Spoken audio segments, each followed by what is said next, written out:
नहमदुहु व नुसल्ली अला रसूलिहिल करीम अम्मा बाद फ़अऊज़ु बिल्लाहि मिनश शैतानिर रजीम बिस्मिल्लाहिर रहमानिर रहीम हुवल्लज़ी अरसला रसूलहु बिल हुदा व दीनिल हक़्क़ लियुज़हिरहु अलद्दीनि कुल्लिहि वलौ करिहल मुशरिकून सदक़ल्लाहुल अज़ीम रब्बि इश्रह ली सदरी व यस्सिर ली अमरी वहलुल उक़दतम मिन लिसानी यफ़क़हू क़ौली आमीन या रब्बल आलमीन। इस वक्त हमने मुताला करना है मौलाना मौदूदी रहमतुल्लाह अलैह की एक किताब इस्लामी हुकूमत कैसे कायम होती है।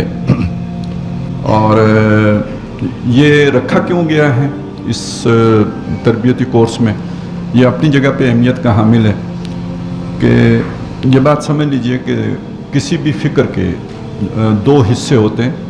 एक उसकी असल नज़रियात होते हैं जिसे हम आइडियालॉजी कहते हैं, जिस पर कि वो जो उसकी बुनियाद होती है उसकी दावत की, और जो उसकी असल फ़िक्र होती है,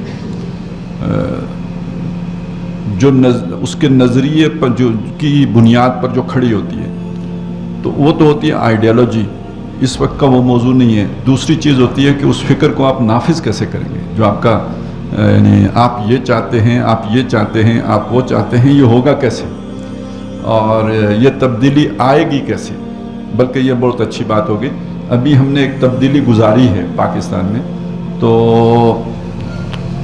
उसमें आखिर वो तब्दीली कारगर क्यों नहीं हुई। बड़ी मेहनत से हमने खेत सेंचा और हमारी तवक्को थी कि आम लगेंगे, मगर नहीं लगे।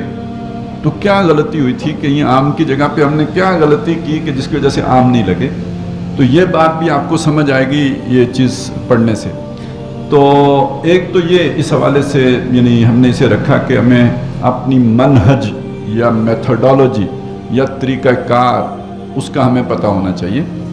दूसरा इस हवाले से कि चूँकि इस पे जो आखिरी गुफ्तगूएँ हुई हैं, यानी जो एक सिलसिला है, ये 100 साल का सिलसिला है, और इसमें जो आखिरी बड़ी शख्सियत गुजरी है वो डॉक्टर इसरार अहमद की है, और उन्होंने एक बड़ी ज़ख़ीम किताब इस पर जो है वो कलमबंद की है। बल्कि उनकी वो तकरीरें थी जो बाद में फिर सफ़ा किरतास पे उतार के किताबी सूरत में शाया की गई, और उसका नाम रखा गया मनहज इनकलाब नबवी। नबी सल्लल्लाहु अलैहि वसल्लम के इनकलाब लाने का मनहज, नहज, तरीक़ा कार, यानी उनका इनकलाब लाने का तरीक़ा क्या था। चलें जी, अल्हम्दुलिल्लाह। तो इस्लामी हुकूमत किस तरह कायम होती है, तो उन्होंने इसके ये नाम तजवीज़ किया। बाज़ लोगों को उसके बाद ये गलतफहमी हुई कि शायद डॉक्टर इसरार अहमद वो पहले इंसान हैं कि जिन्होंने मनहज पर या तरीक़ाकार पर गुफ्तगू की है, और उस सारे तरीक़ाकार को उड़ाना बहुत आसान हो गया कि भाई ये एक ऐसा मौजू है जिस पर सिर्फ एक आदमी ने बात की है, और उस एक आदमी की समझ में भी 1985 में आया, उससे पहले उसकी समझ में ये बात नहीं थी।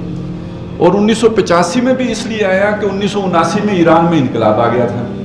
तो ईरान के इनकलाब को देखकर उनकी समझ में एक बात आई जो उन्होंने फिर अपने 11 लेक्चर में बयान की, बाद में लोगों ने उसे किताबी सूरत में शाया कर दिया। तो अब ये देखिए, ये एक कलमा तैयबा की बजाय कलमा खबीसा बन जाता है। उजतुस्सत मिन फौकिल अर्द मा लहा मिन करार, जो ज़मीन के ऊपर से उखाड़ लिया जाता है उसे करार कोई नहीं होता। देखें, आज एक वाक़या हुआ अफ़गानिस्तान में, उसको मैंने मुशाहिदा किया, उस पर मैंने कुछ दलाइल बनाए, एक मौजू बनाया, आपके सामने पेश कर दिया। तो गोया उसका पीछे पस मंज़र तो कोई है ही नहीं ना। अचानक मुझे इसलिए मेरा जहन उधर गया कि अफ़गानिस्तान में वो हादसा हुआ था, उस हादसे से मैंने कुछ नताइज निकाले, आपके सामने बयान कर दिए। तो गोया मेरी जड़ बुनियाद मजबूत नहीं है। तो जब हम मनहज इनकलाब नबवी को ईरानी इनकलाब के साथ जोड़ कर देखते हैं तो इसका साफ मतलब ये है कि ये एक हादसा है, और ये फ़िक्र हादसाती तौर पर वजूद में आई है।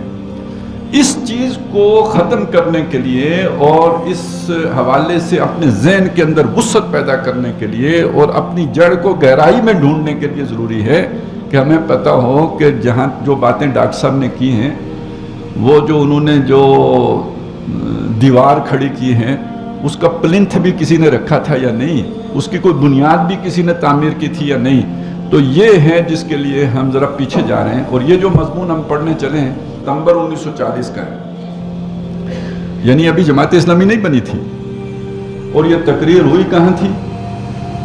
वो करारदाद जिन्होंने पेश की थी ना, मुस्लिम लीग का जलसा था ना, तो मुस्लिम लीग का गढ़ कौन सा था? अलीगढ़। मुस्लिम लीग का गढ़ अलीगढ़। तो ये तकरीर अलीगढ़ में हुई है, यानी वहाँ पे एक सोच है, एक ख्याल है कि हम एक नया मुल्क बनाएंगे, नया मुल्क बनाएंगे, वहाँ इस्लाम लेके आएंगे। जैसे ये भी करप्ट, ये भी करप्ट, हम तीसरी ताकत लेके आएंगे, तब्दीली लेके आएंगे। ऐसे ही अंग्रेज भी गलत, हिंदू भी गलत, हम नया मुल्क बनाएंगे, इस्लाम लेके आएंगे। मुल्क आपने बना लिया, 75 साल गुजर गए, इस्लाम नहीं आया। बिल्कुल उसी तरह जैसे तब्दीली नहीं आई, इसी तरह इस्लाम नहीं आया। तो क्यों नहीं आया? ये किताब अगर आप इसका मताला कर सकें और ज़रा यानी सिर्फ सवाब के लिए ना करें, समझने के लिए करें, तो आपको ये बात समझ में आ जाएगी कि क्यों नहीं आया। समझदारों ने 1939 में बता दिया था कि नहीं आएगा। आज पढ़ के आपको लगेगा कि वो कोई वलीउल्लाह थे, वो गाह मेरी निगाह तेज चीर गई दिले वजूद, मुस्तकबिल में झांक कर बता दिया था। ऐसा कुछ नहीं है, ये बिल्कुल ऐसी ही बात है। वो कहते हैं कि कहीं शेख चिल्ली साहब जो है ना, वो दरख्त की कोई शाख काट रहे थे, और जिस दरख्त शाख को काट रहे थे उसी पे बैठे हुए थे। कोई बंदा वहां से गुजर रहा था, सादा सा, उसने कहा कि हजरत आप गिर जाओगे।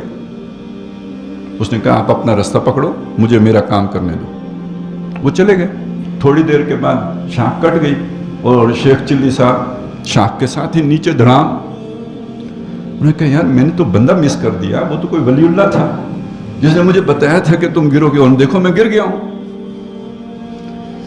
तो इसमें कोई विलायत का मसला नहीं है भाई, आप जिस दरख्त जिस शाख पे बैठे हो, जब वो गिरेगी तो साथ आप भी गिरोगे, इसमें कोई वली होने की बात नहीं है। इसी तरह समझ लीजिए जैसे ये फिजिक्स का उसूल है कि शाख के साथ आप गिरोगे अगर आप उस पर बैठे हुए हो, तो पॉलिटिकल साइंस का भी ये उसूल है। तब्दीली कुछ बुनियादी तब्दीलियों के बाद ही आती है, अगर वो इंडिकेटर मौजूद न हो तो तब्दीली नहीं आया करती। ये किताब आपको बताती है कि तब्दीली कैसे आती है। अब आ जाइए अच्छा, इसमें एक मसला और भी है। मौलाना मौदूदी भी इस मौजू पर बात करने वाली पहली शख्सियत नहीं है। अंबिया का मौजू ही यही है, समझ लें, अंबिया का मौजू ही यही है, कुरान का मौजू यही है, मोहम्मद रसूलुल्लाह का मौजू यही है। अलबत्ता एक फर्क है, और वो जो फर्क है इस किताब के आगाज में उस फर्क को मौलाना मौदूदी ने बयान किया है, जो आज भी लोगों को नहीं पता। मैं कल भी किसी बड़े सियाने बंदे की एक बात पढ़ रहा था, वो फरमा रहे थे खिलाफत कायम होगी तो हम जो है ना सोने चांदी की करेंसी का इजरा कर देंगे। ठीक है, इसी तरह आपको ऐसे लोग भी मिल जाएंगे जो आपको कहेंगे कि जी हम जो है ना वो बस आल माइटी जो है ना आल अथॉरिटी सारी खलीफा साहब के पास होगी।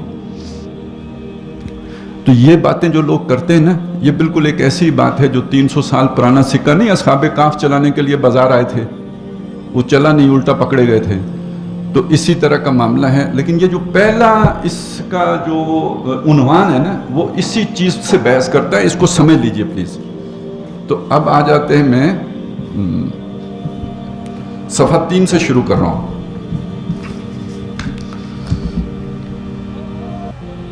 यह मकाला 12 सितंबर 1940 का है, यानी करारदाद मकासद 23 मार्च 1940 को पेश हुई, तो ये उसके बाद का मकाला है, सितंबर 1940 का है।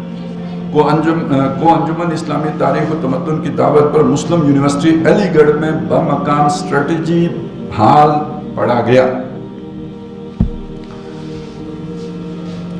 फरमाते हैं कि अच्छा, वैसे इसमें मुझे ज़्यादा तशरीह की ज़रूरत नहीं पड़ेगी, क्योंकि मौलाना का जो ना अपना बहुत ही सलीस अंदाज होता है और बात खुद से वाज़े होती है, लेकिन बहरहाल जहाँ ज़रूरत हुई मैं वाज़े करता जाऊँगा। हज़रात, इस मकाले में मुझे आपके सामने इस अमल यानी प्रोसेस की तशरीह करनी है जिससे एक तबई नतीजे के तौर पर इस्लामी हुकूमत वजूद में आती है। तबई नतीजा آپ جب آگ جو ہے نا وہ کے اوپر پانی رکھیں گے تو اس کا طبعی نتیجہ کیا ہوگا؟ پانی گرم ہوگا. اس کا طبعی نتیجہ کیا ہوگا؟ پانی ابلے گا. تو اگر آپ نے پانی آگ کے اوپر رکھ دیا ہے، اس کے بعد پانی ابلنے لگ پڑا